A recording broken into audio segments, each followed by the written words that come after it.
కొందరు పెద్దలు ప్రాజెక్టుల వద్ద ఫామ్ హౌసులు కడుతున్నారని సీఎం రేవంత్ రెడ్డి అన్నారు. తెలంగాణ పోలీస్ అకాడమీలో నిర్వహించిన పాసింగ్ అవుట్ పరేడ్లో ఆయన ముఖ్య అతిథిగా పాల్గొని మాట్లాడారు.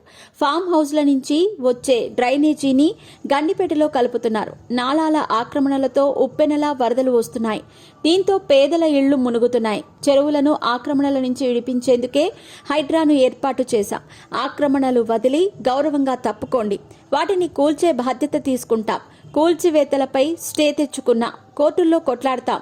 హైదరాబాద్ కాలుష్యం నల్గొండకు చేరుతోంది.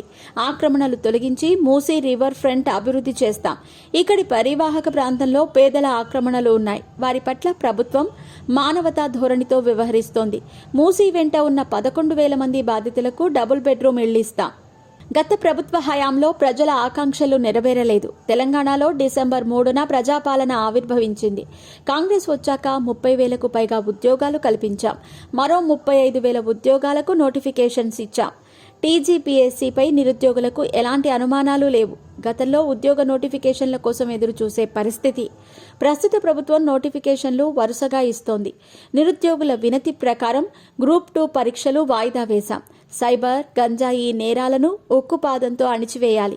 త్యాగాలతో సాధించుకున్న తెలంగాణలో వ్యసనాలకు తావులేదు. కుల వృత్తులతో పాటు చేతి వృత్తులను బలోపేతం చేస్తున్నాం.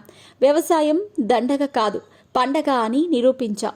రైతులు ఆత్మగౌరవంతో తల ఎత్తుకునేలా ప్రభుత్వ నిర్ణయాలున్నాయని రేవంత్ రెడ్డి తెలిపారు. శాంతి భద్రతలు, ప్రజలకు న్యాయం చేయటంలో ఎస్ఐల పాత్ర కీలకమని డీజీపీ జితేందర్ తెలిపారు. నేరం జరిగినప్పుడు మాత్రమే స్పందించటం పోలీసుల పాత్ర కాదు, నేరం జరగకుండా చూడటం ముఖ్యమన్నారు. మారుతున్న సాంకేతికత ఆధారంగా అప్డేట్ అవుతూ ఉండాలని చెప్పారు.